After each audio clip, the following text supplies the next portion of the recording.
Laser sights are an essential firearms training tool, clearly correcting and improving the two most important shooting fundamentals, aiming and trigger control.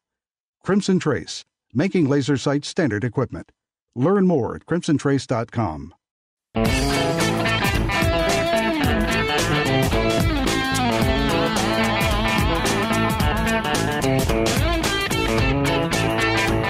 The number one national voice in defense of your Second Amendment rights. Gun Talk, available on iTunes and on the free GunDealio smartphone app for Android and iPhone. To be on the air with Tom, call us now, 866-825-5486 or 1-TOM-TALK-GUN. Now, here's Tom.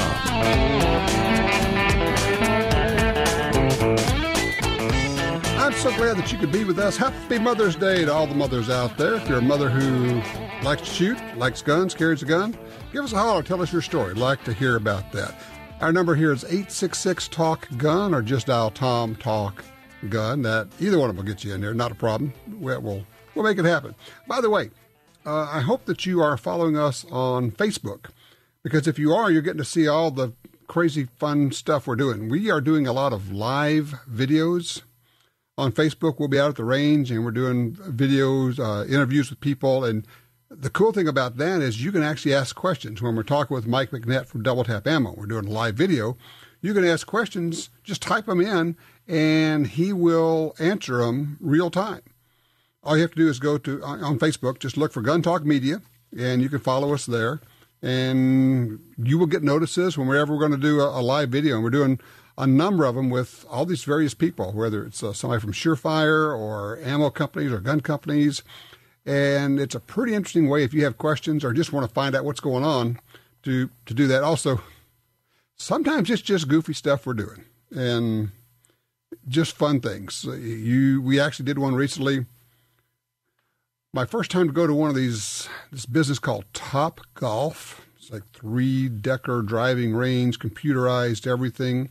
Trust me, there's not a golfer in the batch, but you get a bunch of us together at the NRA show when we're done with the show, and we're whacking away at golf balls, and it was pretty much fun. I don't know that we had any questions about that. The only question was, what are you guys doing? Because it looks more like you're killing snakes than hitting golf balls, but that's a whole different deal. Anyway, if you're a mom, by all means, I'd like to hear from you here on Mother's Day, or if you've got a story about your mother with her guns or shooting, let's share them. 866-TALK-GUN. Let's go to line 4. Monty's with us out of Tioga, North Dakota. Monty, what's this, hunting on horseback? Yes, sir. I had a good saddle horse that I used for years hunting deer with. Only one time did he screw me up, and that's when I had a rope tied around myself, and it got caught on the saddle horn, and he started backing up, and I regret to this day not shooting at the deer because it was the biggest buck I've ever had a close chance at in my life, and I don't think he'd have pulled me off to where I'd lost him, but it was one of those falls when we had no snow. Most of my deer shots would be about 300 yards. By the time I got off the horse, got on the ground, on the deer, because our whitetails get out and move. They don't wait for you to give them the bullet. So, all right, so you're seeing them a lot closer, but by the time you get off and then get set up, the deer has moved out pretty far. But in North Dakota, you can see them a long ways, too. Well, yeah, but I live where there's hills and valleys, and in 350 yards, they could be down another valley where you can't get a shot at them. So what caliber? You get off as fast as you can, reasonably safe, and get on the ground and pull up, and hopefully you have your winter supply of meat laying on the ground also. What caliber rifle are you shooting? I was shooting at that time a 300 Winchester mag, but I'll tell you, my favorite rifle of all that I've ever hunted with was a 270 Remington 721. Oh, wow. An old guy, 721. I like that. Well, that's the age I bought when I was at high school age. You know, it's funny you mentioned that. I bought it brand new. it's hard to beat a 270. When you start looking at all the ballistics and all the super duper cartridges and everything else, the 270 hangs in there, and it's an honest 400 or 500 yard deer cartridge, easy, and it's actually a really good elk cartridge as long as you know what you're doing. My grandfather took a moose in Canada, and it took 7 shots to put it down, but it was with a 270. Okay. And of course, now we have much, much better bullets. It doesn't take 7 shots because now our bullets are getting good penetration and holding together. So there you go. Hey, I appreciate the call, sir. Thank you, Monty. Love the horse story. 866 Talk Gun will get you in here. I'm Tom Gresham. Be right back with more Gun Talk. Are you looking for a place to shoot? The National Shooting Sports Foundation has a great website called wheretoshoot.org. It's the largest database of shooting ranges on the internet. It's also a great resource for shooters where you can find video tips, printable targets, and a lot more. Find it online at wheretoshoot.org. And while you're there, download their free iPhone app. That's wheretoshoot.org. Your guns are hungry. They crave lead, feast on recoil, and are ravenous for performance. On the menu, Aguila Ammunition's complete line of rimfire, centerfire, and shot shells. Each and every round of Aguila ammunition is made with the highest quality of materials and crafted to ensure optimal reliability, accuracy, and proficiency. Visit AguilaAmmo.com and let the feeding frenzy begin. Aguila Ammunition. Feed your firearm. For 36 years, the U.S. Sportsmen's Alliance has been fighting to protect hunting, fishing, and trapping for sportsmen from coast to coast. Today, we are under constant attack from extremist animal rights groups who want to end your ability to hunt in the U.S. Join us to protect our sporting heritage and our way of life outdoors. To join or for more information on how you can help, go to ussportsman.org. That's ussportsman.org. Savage just made the modern sporting rifle better. Available in 4 variations, the MSR-15 Patrol and Recon and MSR-10 Hunter and Long Range. All with 5R rifling for easier cleaning and enhanced accuracy, correct gas system links for reliability and reduced recoil, upgraded trigger system, and corrosion-resistant barrels. Savage MSRs. Better comes standard. See more at savagearms.com or ask your local gun dealer to see the Savage MSR rifles.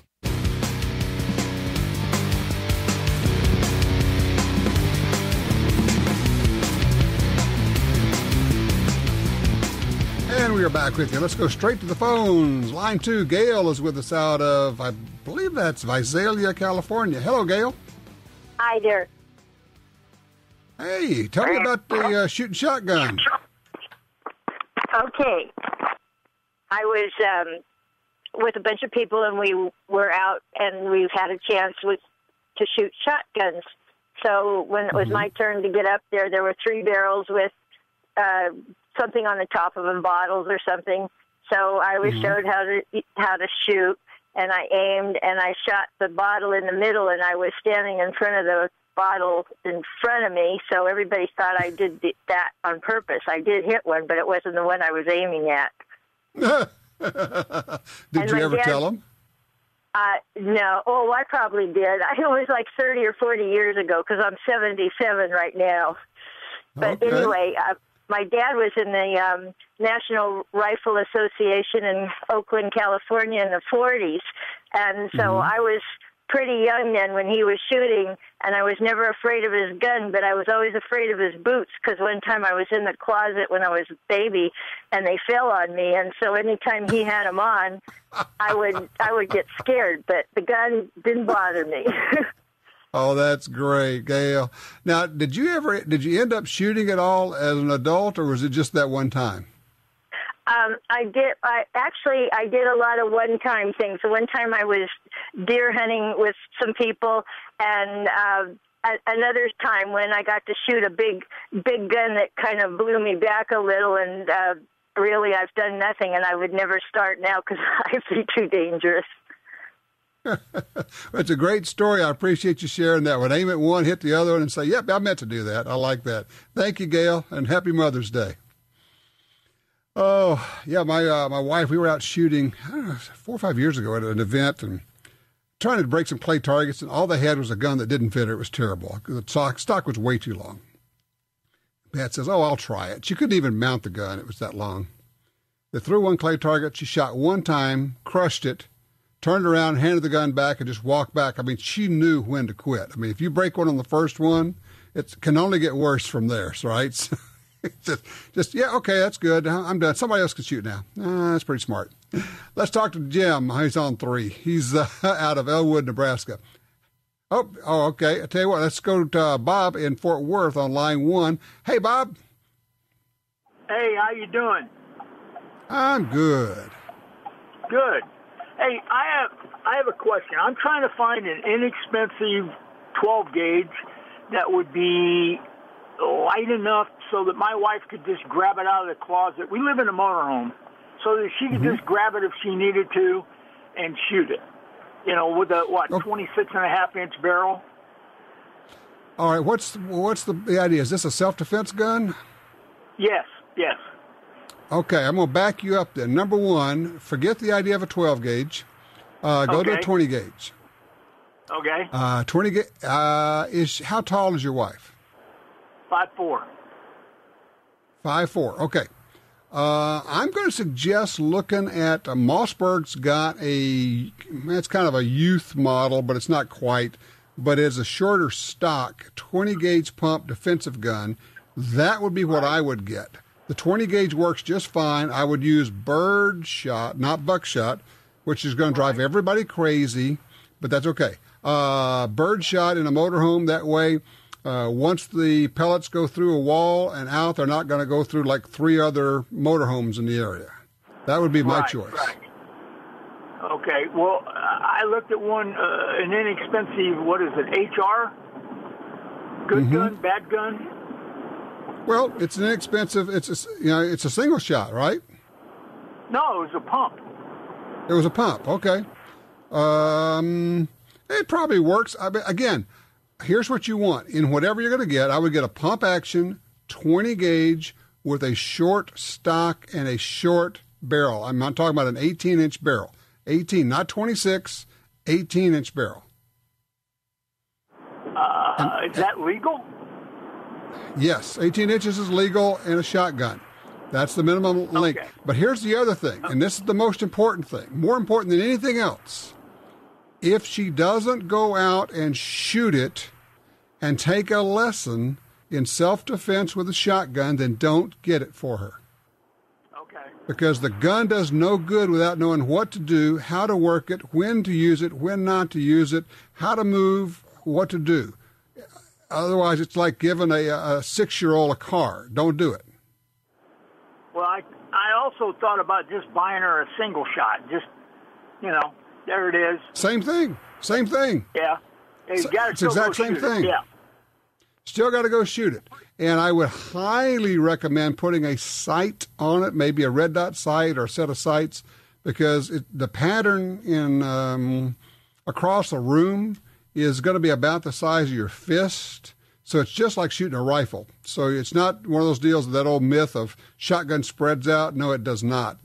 If you're shooting across a 10-foot wide room or 15-foot wide room, the pattern's going to be smaller than a dinner plate. So you need to aim it. You can't just point it. Okay? I got you.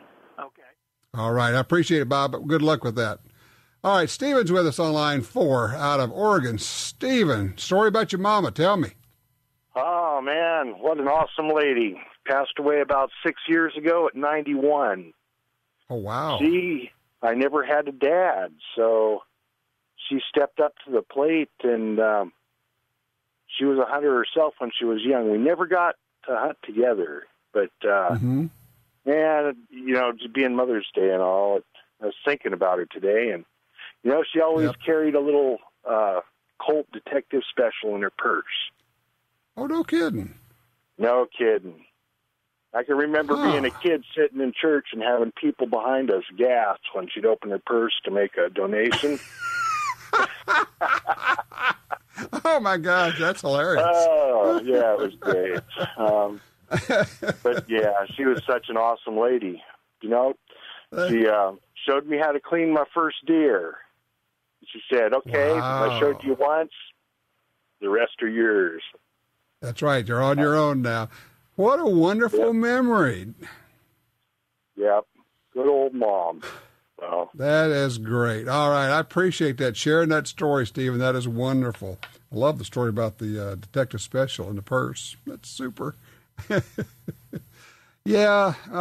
As you might imagine, my mom was, she was pretty adventurous. Well, she had to be to do the things they did. She loved, let's see, all the southern part of basically sub-Saharan Africa, but to a number of countries there. Argentina, Scotland, England, Australia.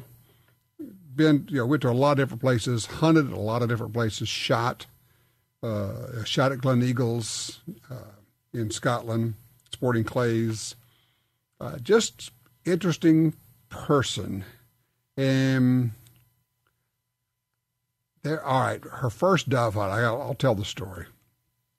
Mom takes her, she'd never hunted before, takes her on a dove hunt. And there weren't many birds flying. And Dad had to go back to the truck. And then he hears her shooting. He came back. He said, well, how'd you do? She says, I got a lot of them. She says, but these doves look funny. They got yellow on the breast. She had a pretty good sized stack of meadowlarks over there. Yeah, I know. It's not supposed to do that, but it was pretty funny at the time. So when we lived in Arizona, and I was in a crib, that's what I was. Mom and Dad would go out to the desert and set up an awning with some shade, put up the crib. My sister Barbara was 4 years older than me. She was there. And they had one shotgun, and they would trade off, and one would go walk the arroyos hunting for quail and come back in about an hour and then trade off, and then the other one would take the shotgun and go off in a different direction and hunt for about an hour and come back. And I'm hanging around, I guess I'm at hunting camp, if you will, but in a crib out there, in my diaper. So, I guess it just makes sense that I got started early and kept at it. Line 3, Les is with us out of Saline, Louisiana. Hey, Les. By the way, meadowlarks are tasty. It's kind of like the Louisiana Cajuns who like the robins. I understand. Right. If the lady who had the semi-auto, you're right, the better thing is to get a revolver. But if she could find some of the old-fashioned rat shot, that had the crimped case, it didn't have any plastic in it. And I saw some, I think, in Midway recently, but she might not find it. But they will work through semi-auto. Sometimes you have to work the slide by hand each shot.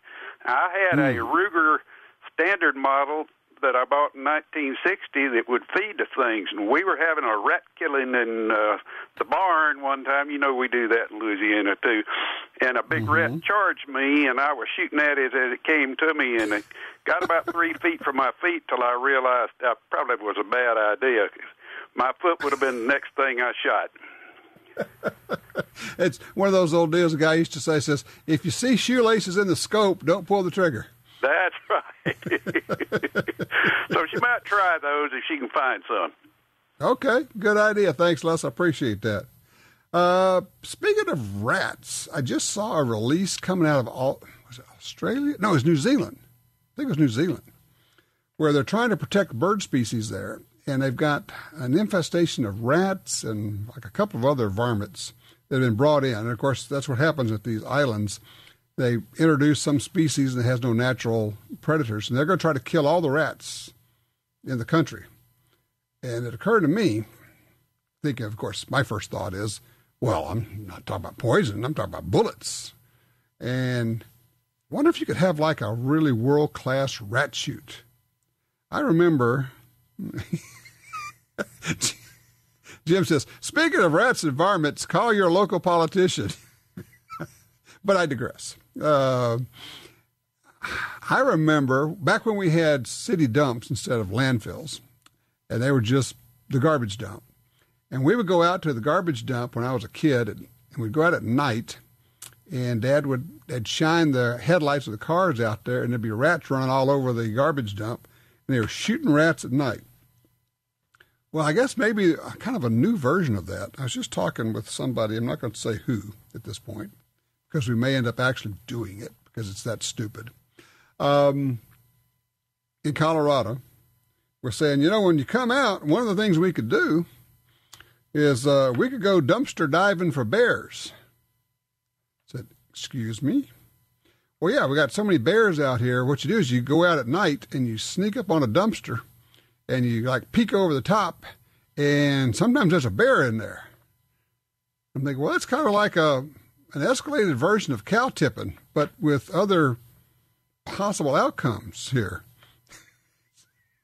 But we may end up, I don't know, we may end up doing that for the Gun Venture Show, where we go out and shoot guns and do funny stuff and then go do crazy stuff. So you just never know.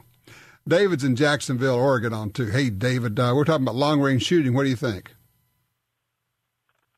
Well, I think that it's great. I just bought a rifle to maybe tinker with long-range shooting, but that's not long-range hunting. A couple of quick stories on long-range hunting.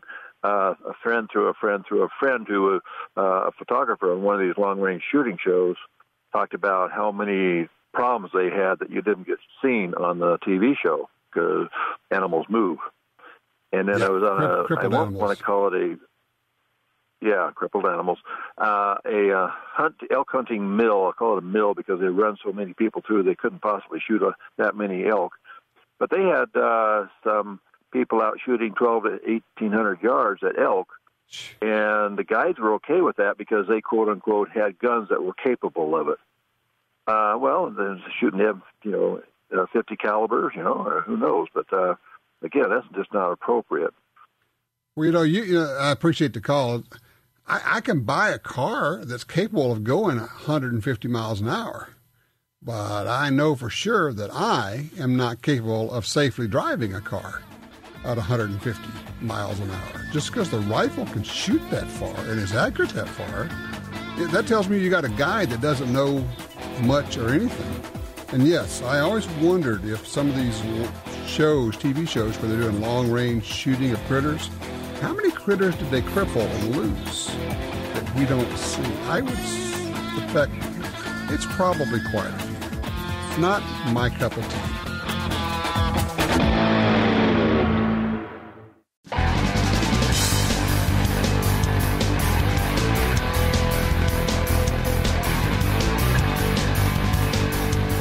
Sign up for our Gun Talk newsletter and join the Truth Squad at www.guntalk.com. Now, back to Gun Talk with Washington Times opinion page regular contributor Tom Gresham. Well. There may be some really good deals afoot here for you. Story.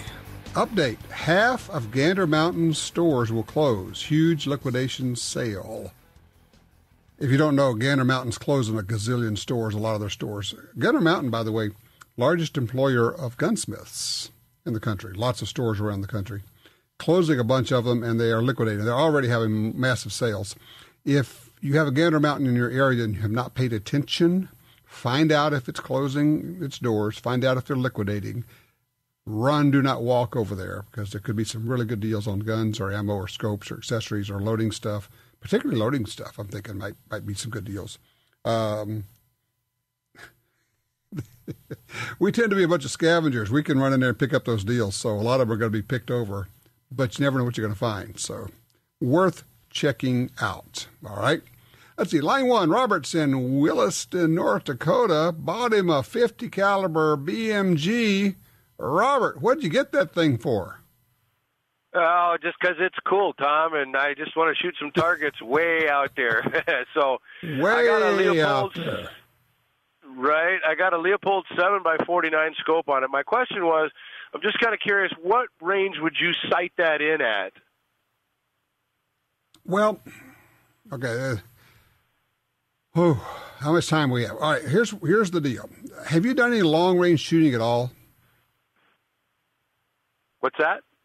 Have you done much long-range shooting? No, not really. I was in the military, but I wasn't a sniper or anything like that. I was field artillery in the 82nd Airborne, so But I'm familiar with all the concepts. I have a 30-06 and the 243. That's about as far as distance-wise. Okay, all right. Then I'm going to be rude and say no. You're not familiar with the concepts. This is such a specialty, and I'm being kind of smart aleckly, but I'm actually saying something here. This is such a specialty, and it's so technical. And if you want to shoot way out there, you have a scope that already has turrets in it, and you can dial stuff in. You're going to sight that rifle in at either 100 or 200 yards. You're going to have to figure that out. You're going to have to. This is involved. This is not something where I say, well, just sight it in at 200 yards. No. You're going to sight it in at 100 or 200 yards, and then you're going to set your turrets, and then you're going to dial those in as your range increases. Part of this is going to be what kind of base do you have? What's the MOA on the base in there? How much hold does it already have built into it? It is a very technical thing, which makes it fun, but it also means that there are some tripwires there if you're not doing it right. Here's a question for you. Do you have anybody there who you know who already is shooting long range and is doing this kind of stuff? There's maybe one or two people I could probably ask. I don't know how much long range shooting they've done, but I could, I could always study some things, whatever you recommend. I know there's a lot involved in it, the spin of the bullet and all kinds of things. And like you said, it's going to be a lot of fun. But what would you suggest other than asking someone here? I would suggest trying to find out if there's any long range competition in the area, and then go find people who are doing that and talk to them, because this is one of those deals that reading about it will help, and there are going to be some books you can get and all of that. But going out with somebody who does this and having your rifle set up correctly in the first place, which is a really big deal, is just going to make all the difference. I mean, you'll get in a couple of hours at the range, it will be like spending a year trying to study this stuff on your own. Right. Hands-on. Yep, exactly. So I poke around, ask some questions, call some gun stores, and say, look, who's doing long-range shooting? Is there competition around here anywhere? I mean, who can I talk to? And, of course, when you're in North Dakota, driving a couple hundred miles is like going to the grocery store. So, do what you can do. Well, we certainly got the range out here for it, it's pretty flat, and we can pretty much shoot as far as you can see with this firearm. So I'm looking forward to it. So thank you, Tom. I really appreciate it, and I enjoy your show, and I'm introducing new listeners to it as much as I can. Well, we appreciate it, Robert. You have a good time out there. All right, line 2 is Garen's in Texas. What are you shooting here, Garen? I'm shooting a Smith & Wesson M&P AR-22. Okay. I love it. So what's going on? Well, I've got a red dot sight on it, and I'm having trouble. Well, I'm 70 years old, and I can't shoot like I used to. Okay. But I believe this gun is capable of putting 4 shots in a bullseye at say 50 yards. Should be, yeah. I get a friend of mine to shoot it in. Mm-hmm. And he's left-handed and I'm right-handed. Okay. And I get the gun back and I can't hit anything with it. Now, does it have a scope on it, or what kind of sight does it have on it? No, it's got a red dot. Okay, so that's right. You said it's got a red dot. Okay, shouldn't make any difference. If it's got a red dot on it, it should work. So if he can hit with it and you can't, it's not the gun, it's the you in the whole deal. And I think you may have figured that one out. I wasn't blaming the gun. I believe it's capable. Good idea. Shoot it off a sandbag. See if you can. Are you shooting off of a rest, or are you trying to shoot it offhand? Oh, I shoot it off a rest. Okay. Let me ask you this. Have you gone to the range with your friend who sighted in and have him shoot it, then you shoot it, and see if you're both shooting to the same place? We're going to do that this afternoon after you go off there. Perfect, because I think that's what we need to do is guys need to go out together, have him shoot it, and go, okay, it's hitting. and then have you slide in there, and then you shoot it, and it should be going to the same place. That's one of the beauties of the red dot. It makes the whole process pretty simple, as long as you're can manipulate a trigger carefully and consistently. I think you're going to be okay shooting from a rest, but if he shoots it and it shoots well, and then you shoot it and you're not hitting anything, then we know where the problem is, don't we? Yes, we do. All righty. Well, look, I wish you luck. You're going to have fun. I like that little rifle. I think the Smith & Wesson M&P 22, that little AR that they have, is just a sweet shooting little gun. I appreciate the call, sir. For those who haven't shot one or don't know about that, it's just a really nice gun. Y'all take a look at it. It's lightweight, shoots like an AR. It actually really is an AR. I think you'd really enjoy it. 866-TALK-GUN gets you in here. I'll be right back with more Gun Talk.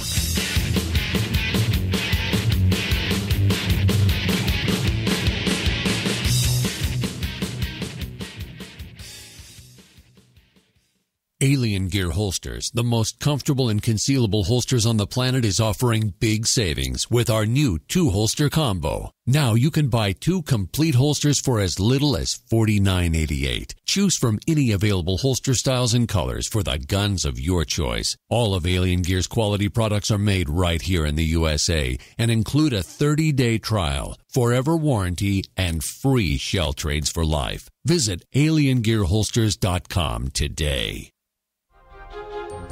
If you carry a gun, you need training. Your concealed carry class was definitely not training. But time, money, and obligations keep you from spending days at a shooting school. The trusted folks at Gun Talk can help. Concealed Carry 1, our DVD featuring the VADA Group, covers what gun, what holster, how to carry, where to wear your gun, and much more. Visit shopguntalk.com. That's shopguntalk.com. Look, this really is life and death. Learn how to stay aware, how to get away, and how to fight if you must. At shopguntalk.com, you can get the 2 DVD set, including Fighting with the 1911 with Tiger McKee. No matter what gun you carry, this vital training info can save your life. Learn the draw, the stance, reloading, vital gear from Gun Talk. That's shopguntalk.com. shopguntalk.com. In the war on terror, fighting crime in the streets, in competition and homes around the world, one name in firearms stands out: Sig Sauer. Our pistols and rifles are renowned for their unfailing performance. This same commitment to excellence can be found in our line of SigTac accessories and the training offered by the Sig Sauer Academy. For unmatched quality, reliability, and innovation when it counts, choose Sig Sauer. Visit sigsauer.com today.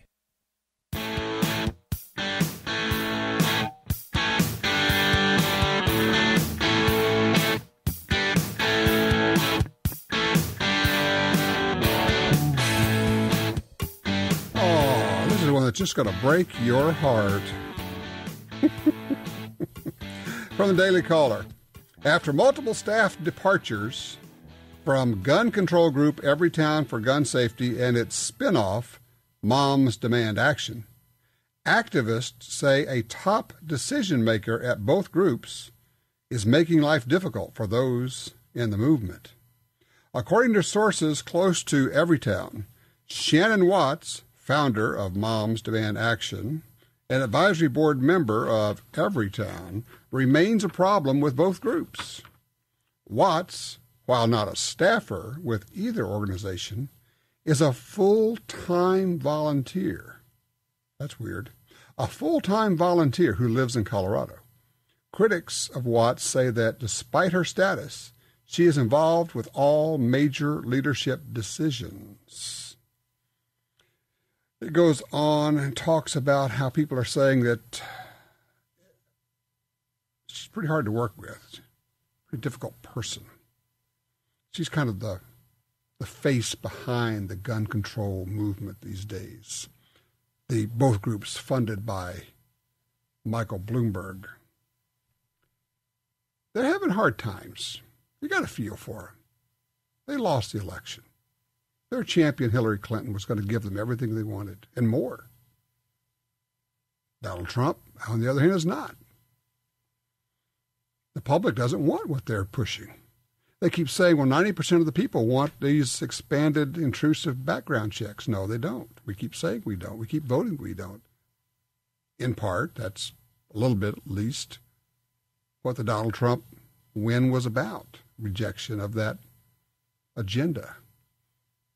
So I can understand that there's a lot of stress at the gun ban corporation, the movement to ban guns. And people say, oh, we don't want to ban guns. Of course they do. They say they do. Just ask them. What should we do about AR-15s? Well, we've got to ban those. That's a gun ban. Well, what about other semi-autos? We've got to ban semi-autos. Okay, that's a gun ban. They want to ban guns.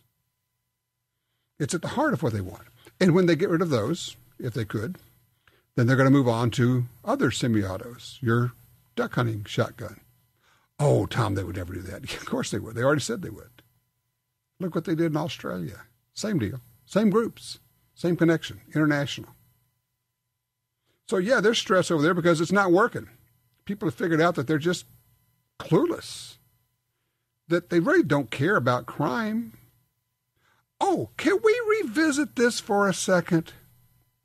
As they continue to spout about crime and violence, can we take just a little step to the side of the road to look at what's there?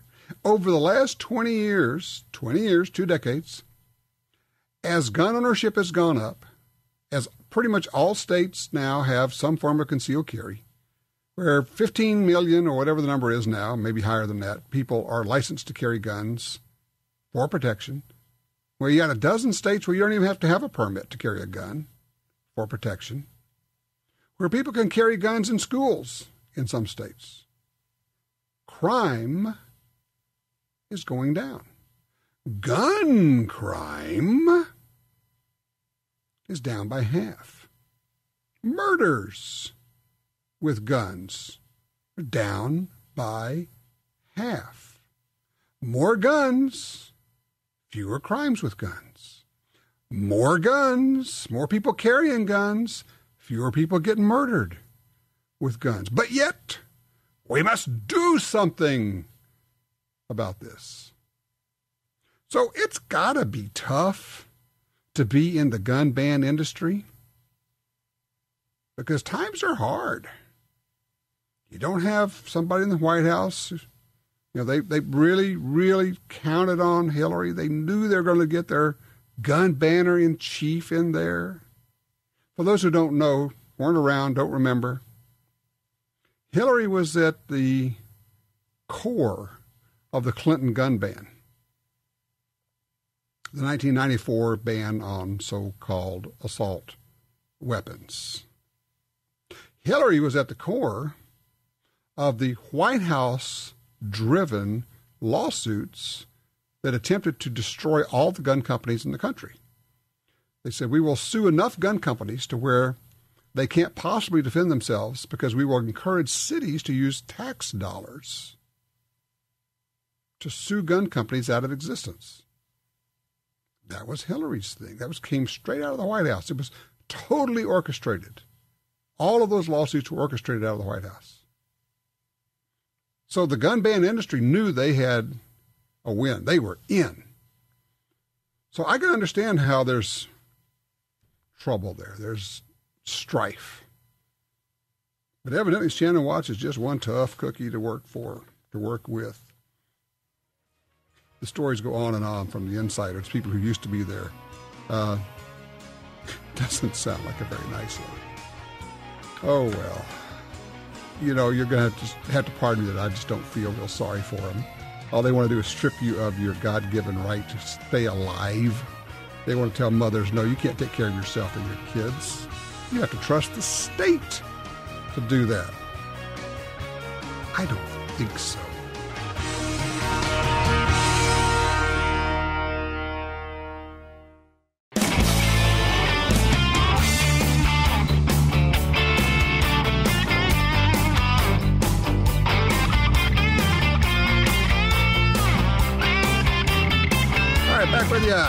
straight to the phones. Line 3, Tony's with us out of Lone Oak, Arkansas. That'd be Lone Oak, where they make Remington ammo right there. Hey, Tony.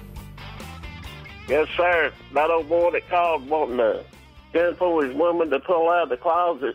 What I got for my woman is a Mossberg Shockwave. And I got that little old adapter to put in it where she can run 9 shells out of it. And man, that thing is sweet. And I got her a Red Ryder BB gun, and I had her practice 7 yards on a pie plate from the hip, and she is deadly with it, buddy. I'll be darned. For those who don't know, we're talking about Mossberg Shockwave, and Remington has a, I think they call it a TAC 14. It is a short-barrel, short-handled shotgun, but it is not covered under the National Firearms Act, NFA. It's not Class 3. It's not NFA. It's legal to own.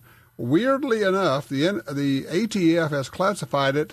It's not a shotgun. It's not a rifle. It's not a short-barrel shotgun.